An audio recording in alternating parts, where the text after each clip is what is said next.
നെത്തോലി, നെത്തൽ, കൊഴുവ എന്ന് പല പേരിൽ അറിയപ്പെടുന്ന നമ്മുടെ നെത്തോലി വെച്ചിട്ടാണ് ഇന്ന് നമ്മളുടെ ഡിഷ്. അപ്പോൾ നെത്തോലി തോരൻ ഉണ്ടാക്കാൻ വേണ്ടിയിട്ട് ആദ്യത്തെ അരപ്പാണ് വേണ്ടത്. അപ്പോൾ താഴെ പറഞ്ഞിരിക്കുന്ന എല്ലാ ഇൻഗ്രീഡിയൻസും ഒരുമിച്ച് നമ്മൾ തരിതരിയായിട്ട് മിക്സിയിൽ അടിച്ചെടുക്കാം. പാന് ചൂടാക്കി അതിലോട്ട് എണ്ണ ഒഴിച്ച് കടുകിട്ട് അതൊന്ന് പൊട്ടി വരുമ്പോൾ ചെറിയ ഉള്ളി, പിന്നെ ആവശ്യത്തിന് വെളുത്തുള്ളി, പിന്നെ ഇഞ്ചിയും പച്ചമുളകും കറിവേപ്പിലയും വേണമെങ്കിൽ വറ്റൽമുളകും ചേർത്ത് നന്നായിട്ട് വരണ്ട് എടുക്കുക.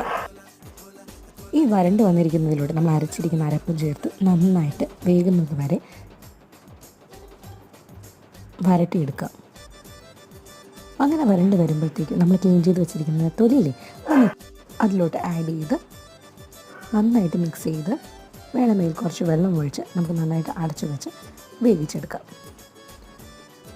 ആവശ്യത്തിന് ഉപ്പും ചേർത്ത് മിക്സ് ചെയ്തിട്ട് നമുക്ക് നമ്മുടെ ഡിഷ് റെഡി ആയി.